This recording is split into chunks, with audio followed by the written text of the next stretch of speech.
And now, get ready for the podcast no one saw coming.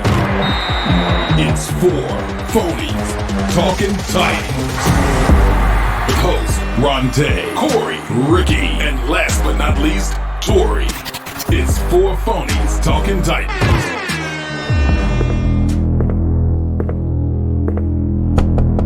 Open up, open up. Bring your playbooks. Welcome to 4 Phonies Talking Titans. And here we go again with our very own Corey Connie with his segment, Bring Your Playbook. What's up, Corey? What you got for us this show? Oh, buddy. We got some goodies. We're going to go on the defense again today. Ooh. And I can't wait to see these guys play. But first, they would have had to been in that playbook. And the first guy I want to talk about is Rashon Evans.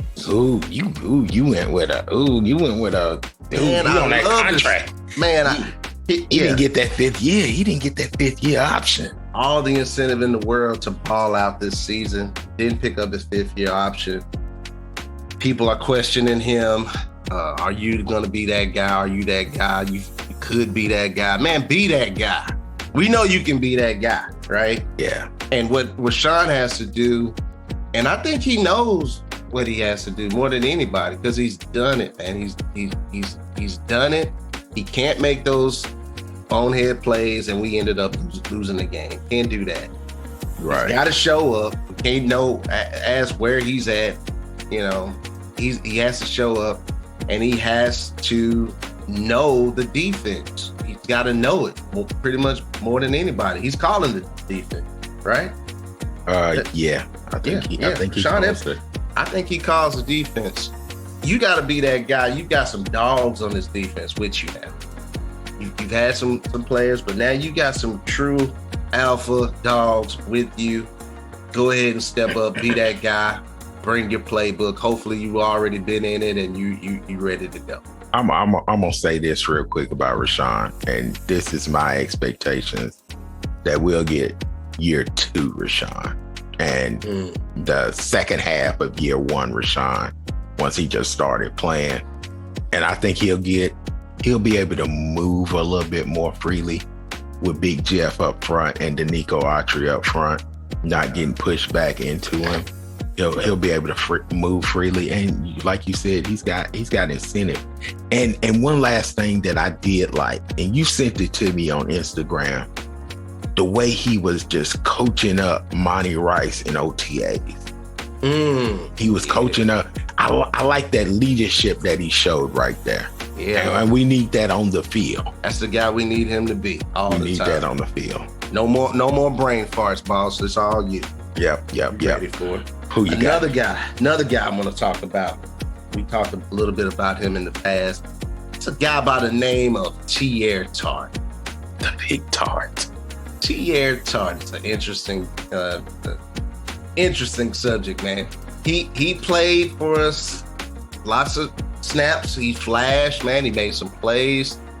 But I always think about the plays that he didn't make. You know, and when I think about Teair Tart, I think about seeing him letting the offensive lineman get that leverage on him, and I can remember like yesterday, man, that lineman had him held inside. You know, we all know that. Yeah, of course he's holding you, but it's not a hold. It's not a penalty. You can't get off.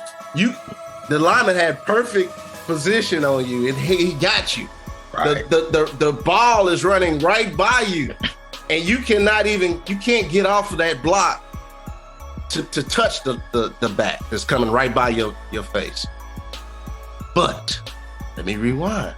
Or matter of fact, let me fast forward, because Teair Tart, from everything I'm hearing, has transformed his body. He's put some more discipline in this job and in his career. He's looking at it as the huge opportunity for him it is. He's about to step in and be right amongst Big Jeff Simmons, Nico Autry. I'm gonna tell you, I think about John Cool out of Murfreesboro, Tennessee. What up, John? He just need to hold up. He gotta hold up. If he hold up, we good. But he gonna have to hold up. We gotta get John on the show, man. Yeah, if Teair Tart can hold up on his snaps, then I'm telling you, boy, we're gonna have a mean D-line. I'm telling you, he's important. Yeah, we need him. You talked about him looking like he's in shape this year. I think him actually having that off-season workout opportunity has helped him. Not him just out there. I saw somewhere that Vrabel they said they had to tell him, it's on you. What do you want to do? You can't just be lazy and not working out. This is a business. You got to do it for you, or you will not be here anymore. And it sounds like he heard them loud and clear and made those adjustments. I'm loving the fact that's what you're hearing now. It's that, this he looks different. Teair Tart looks different. I mean, He was already a beast, really, but he was he'd be blowed up, he'd get tired, and then he can't get off the block. He seemed like he was satisfied that he made the team. Yeah. And then when he got playing time, he was like, okay, let me show what I can do. And then he make a play, and then like, I'm good. I can take a break here. It's a bad feeling to be fatigued on a football field when they're going at you. And I can just remember them running that ball at him, man. He couldn't get off that block. He throwing his hands up, looking at the ref like, wait, he holding me. He holding me. Yeah, he had you. But it wasn't illegal. I laugh. I can't do it, Teair. I couldn't do it if I was you, but you can do it. We are excited for this opportunity you have to come in and establish yourself as a true starter, a true part of this defense, and make your mark, man. I wish you nothing but the best, bro. You got it. But you bring your playbook. Bring your playbook. You got somebody else on the last one on the list. Yeah, let me get to my guy. Larrell Murchison, which I've always liked him. Young player, young big defensive lineman. It's a crowded D-line room now. Another guy that was a rookie last year. He would make a play and I wouldn't even realize he was a rookie. Because I'm a phony. I'm not a real analyst. I'm a phony. I don't have time to keep up with all this stuff. I'm a phony, man. But no, Murchison is he hadn't been talked about a lot outside of probably the locker room. But what I've learned about him by researching him is that he typically emerges when the chips are down. And he may feel like the chips are down on him right now when he starts counting all these D linemen in camp. I expect him to emerge, man. I think he has everything, all the tools to be at least a rotation on that defensive line for us. Yeah. Okay. But in order to do that, he would have had to be in that playbook and know that defense just as well as everybody else and what he's got to do. Yeah. I'm gonna say this about these three guys that you just mentioned. They all three got to stay in their playbook. Rashon Evans, you have a rookie, Monty Rice. He's coming to play. You were teaching him, but Monty's taking it as a business that I'm trying to take snaps from you. And then Tart, Murchison, you were rookies last year. It's time to make that leap because we got an undrafted that it seems like the Titans like in Naquan Jones, not Daquan. That's right. Naquan Jones. He was the only rookie at that position in camp during the rookie mini camp.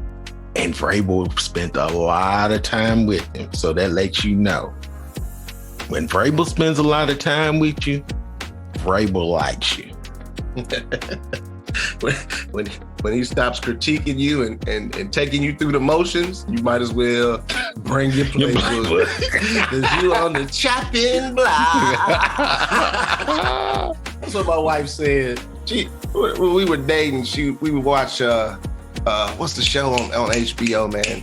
Hard Knocks. Hard Knocks. And she started she would ask me, we watching Hard Knocks? Like, yeah. She said, yeah, because I got to see who's on the chopping block.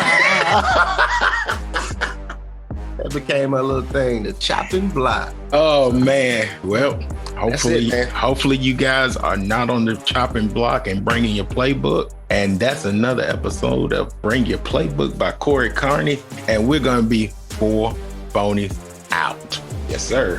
4 Phonies Podcast. Executive produced by 4 Phonies. Sound design and engineering. Wavesync Media. Music by Motion Array. 4 Phonies Talking Titans.